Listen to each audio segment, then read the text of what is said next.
What's going on, folks? Ted from Nerd Immersion here, and continuing on with our starter set unboxings and reviews. This time we have Call of Cthulhu starter set from Chaosium. Now, this is substantially smaller than the other ones we've gotten. Even the D&D ones are all usually about almost double thick compared to this size. This one will run you $24.99 is the retail for it. So why don't we go ahead... Oh, and it has a little disclaimer on the side. Let's read that. Role playing against the horrors of the Cthulhu mythos. As a player, your characters are the investigators, the guardians of life and sanity. As the keeper, the game master, you'll invoke an atmosphere of the fabulous 1920s and reveal the cosmic horror underlying the events of the time. The fast moving Call of Cthulhu rules are fascinating, fun for ages 12 and older. The box contains 3 books, a booklet of handouts, 5 ready made investigators, 4 investigator sheets, and 6 dice. So it seems like it's got a fair amount packed into a small package. But let's go ahead and take the top off and see what we have. First of all, we have some dice. Looks like we've got a green. They're green with one blue percentile die. So we've got a D20 percentile in green, so the percentile die, and a D10, a D8, a D4, a D6, and a blue percentile die. I'm wondering if that might be sanity or somehow that's factored in. All right. So we have a what's in the box sheet here, and it says Book 1, Alone Against the Flames, a solo introductory adventure which teaches you the basics of Call of Cthulhu as you play through a mystery. A solo introductory adventure. I also noticed that the Pathfinder adventure also has a solo adventure. Would you have any interest in, obviously people have expressed the interest in me running or having somewhere on the channel playthroughs of these. We would probably live stream the playthroughs and then upload those, the cut versions of them to Nerd Immersion Plays, our gameplay channel. But would you be interested in the solo adventures, watching me just kind of learn things as we go through it?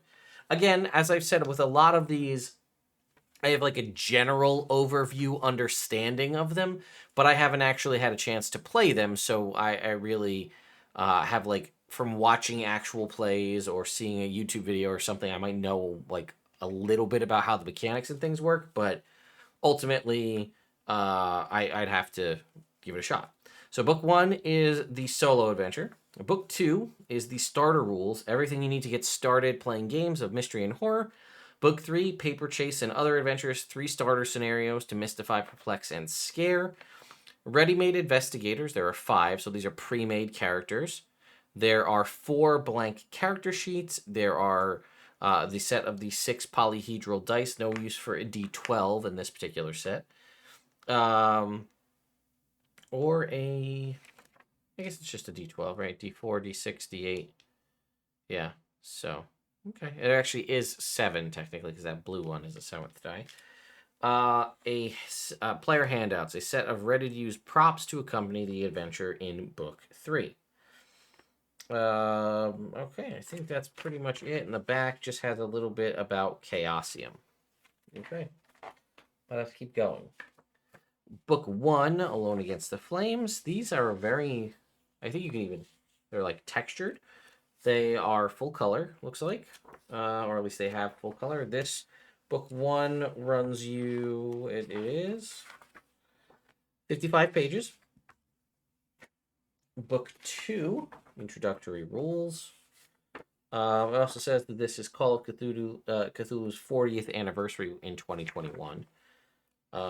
This book 2 here, this looks like 23 pages.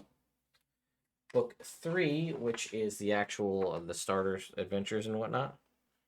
Does have some information in the back. This looks to be about 80 pages or so. Again, they're all staple bound on the side, but full color. We have our character sheets, which I very much like the coloration of these. These are the pre-mades. You can see you've got character portraits, all the information and statistics you need on one side, with other information filled out here on the back. We have Jesse Williams, a history student from Boston. We have Kaiko Kane, a science student from San Francisco. Lois Russo, the engineering student from New York. Nevada Jones, an archaeology professor from Winnipeg, Canada. And Wentworth Avebury, a linguistics professor from New York. Then we have our reminder, this is all set in the 1920s here. So we've got 1, 2, 3, 4, 5 of just blank white character sheets for you to fill out as needed if you don't want to use the pre-existing characters. And then again, we have all of these. Here are handouts, player handouts for the adventures found in Chapter 3. A little bit, I mean, I get it. It's, it's a quick start guide, but like here's a piece of paper, but it's like printed on the white piece of paper. I guess you could just cut, the white off so you don't have that. Same thing, like here's a journal entry, just, printed on a white piece of paper. I gotta tell you, the card or the paper stock on these are pretty nice. It's almost like, I don't know how I would describe it, but it's very smooth, but also heavyweight. So you can see a couple things there. And if we were to flip through, we get past all of the handouts, and I believe there are some. Well, the maps technically are still considered handouts, but there are a couple of different maps of the different locations tied to everything. So all in all, I got the Call of Cthulhu box. Again, so we said we were going to start rating these. And I saw a lot of your feedback on the previous 2 ratings. So we kind of adjusted, and I think we said we were going to put like Pathfinder at like 8, 8.5, and maybe this Wyhander one at around like a 9-ish, 8.5, 9. Call of Cthulhu, I think I'm going to give like a strong 7, probably. So what do you get in the Call of Cthulhu box? You get the base rules, enough rules to understand how to play the game. You get a solo adventure, which is nice, to teach you the mechanics of the game while you, potentially the person who will be the keeper, are learning how to play it. Or potentially, if you're going to be a player, at least you could run yourself through the solo scenario to kind of base learn the rules. You've got, again, the quick start rules themselves. You've got 3 starter adventures that you can run. It doesn't give us a time frame on here. I also am noticing that I'm having a hard time getting the dice to fit back in the box. All we did, I think if we slide everything down, we can get everything to fit back in properly. There we go. So 3 starter adventures. Not sure how long those actually run. It's nice to have the pre-made high-quality character sheets. That's a pretty standard thing for most starter sets, as well as the blanks. We do have the variety of handouts, which is a nice touch. I do enjoy that. That's a little props really help make a game, and in a game set in horror, you really need to have everybody be very invested. That's probably one of the trickiest parts about, I don't know if it's necessarily about Call of Cthulhu, but one of the trickiest parts about any kind of scary horror style RPG is for it to truly be scary and have that horror vibe and do it and emulate it well. It really needs to be the proper setup and also requires the buy-in from the players. If people are constantly joking around in the game and out of the game, which there's nothing wrong with that, play the game however you want to, you might lose a little bit of the serious tone of what you could potentially have with Call of Cthulhu. So I think the handouts are just another level of immersion to help keep people invested when you're physically handing them. Oh yeah, you look through the drawer and you find this diary entry ripped out of a diary. Hand it over, right? And then again we have the dice. So yeah, I think this is maybe like a 7. You do also have to factor in the price. It's only $25.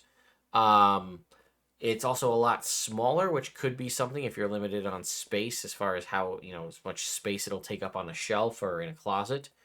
But yeah, I'm kind of between a 6 and a 7 on this. It's got the rules. It's got a solo adventure, which I do like. It's got a couple of starter adventures, and then it's got, again, pre-mades, blank character sheets, dice, and handouts. What could I have seen in here that I would have liked more? Maybe. I mean, I guess the handouts cover some maps. They are small. It's a little tricky to do Call of Cthulhu without, knowing too much about it. Like, I don't see you're going to be using pawns, right, to map out your combat, as it were, because that's kind of not necessarily the nature of this. Coupons or the inclusion of possibly an option for a PDF of some of the rules would have been a nice touch. Um, Other than that, though, I really can't think of much more beyond what's in here that you would really need to pick up the game and get going. Um, as long as that second rule book that kind of explains the mechanics of how things work as far as sanity and how to make things interesting and kind of spooky for your players, as long as that's covered within, I don't think there's anything really more that you truly need. It is interesting that it says that it has a set of 6 dice, but there's actually 7 dice inside there. I thought that was just a little interesting typo on the back of the box. But yeah, other than that, again, I really like the Zweihander concept of the poster inclusion was kind of nice. Like if you could just get like a poster of this image, that'd be kind of a cool little extra thing. But like I said, the digital version or a coupon for a discount on the digital version of either this itself or possibly of just the core rule book would be pretty cool. I don't know.